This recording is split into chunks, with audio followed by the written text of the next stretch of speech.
Assalamualaikum warahmatullahi wabarakatuh. Perkenalkan, nama saya Nur Juleha. Saya dari Prodi S1 Kebidanan. Di sini saya akan menjelaskan tentang sistem perkemihan. Definisi sistem perkemihan. Sistem perkemihan atau sistem uranaria adalah suatu sistem di mana terjadinya proses penyaringan darah sehingga darah bebas dari zat-zat yang tidak dipergunakan oleh tubuh dan menyerap zat-zat yang masih dipergunakan oleh tubuh. Zat-zat yang tidak dipergunakan oleh tubuh larut dalam air dan dikeluarkan berupa urin (air kemih). Dan di sini ada bagian-bagian sistem perkemihan. Yang pertama ada 2 ginjal (ren) yang menghasilkan urin.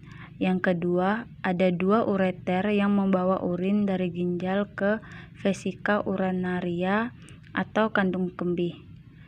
Yang ketiga ada 1 vesika urinaria (VU) tempat urin dikumpulkan. Dan yang terakhir ada 1 uretra, urin dikeluarkan dari vesika urinaria. Selanjutnya ureter. Ureter adalah tabungan atau saluran yang menghubungkan ginjal dengan kandung kemih. Ureter merupakan lanjutan pelvis renis menuju distal dan bermuara pada vesika urinaria. Panjangnya 25-30 cm. Persarapan ureter oleh pelcus hypoglossus inferior T11-L2 melalui neuron simpatis. Lapisan pada ureter. Lapisan dinding ureter terdiri dari dinding luar jaringan ikat (jaringan fibrosa), lapisan tengah otot polos, lapisan sebelah dalam lapisan mukosa.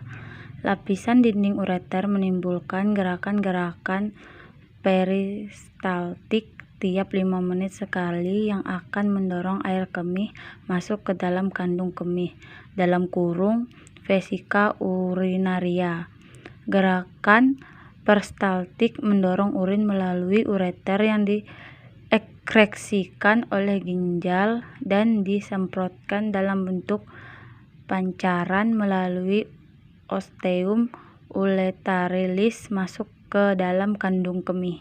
Dan yang selanjutnya ada uretra, merupakan saluran keluar dari urin yang diekskresikan oleh tubuh melalui ginjal. Ureter, vesika urinaria. Ureter adalah saluran sempit yang berpangkal pada kandung kemih yang berfungsi menyalurkan air kemih.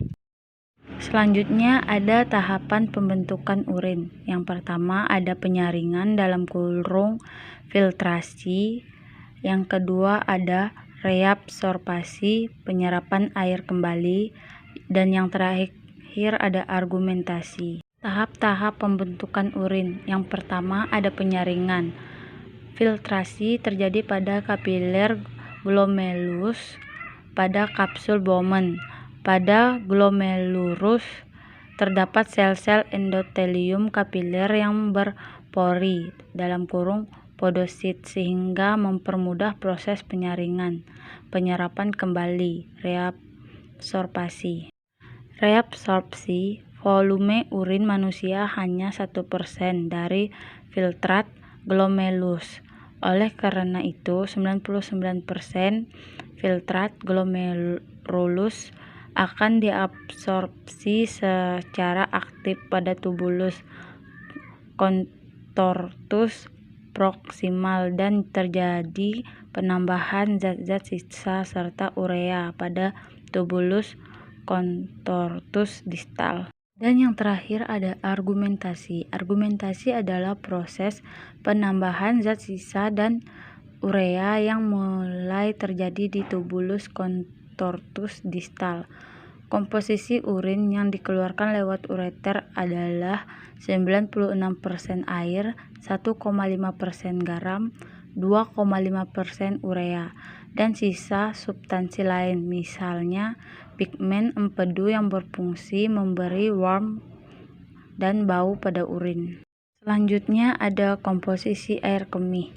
Air kemih terdiri dari kira-kira 95% air, zat-zat sisa nitrogen dari hasil metabolisme protein asam urea, amoniak, dan kreatinin.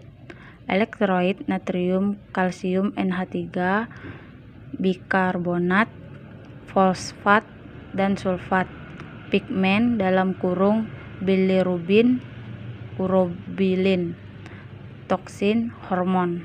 Selanjutnya, ciri-ciri urin normal. Rata-rata dalam satu hari 1 hingga 2 liter, tapi berbeda-beda sesuai dengan jumlah cairan yang masuk. Warnanya bening orange tanpa ada endapan. Baunya tajam, reaksinya sedikit asam terhadap lakmus dengan pH rata-rata 6.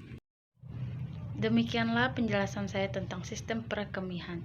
Semoga bermanfaat untuk teman-teman semua. Apabila ada salah kata, saya mohon maaf. Wassalamualaikum warahmatullahi wabarakatuh.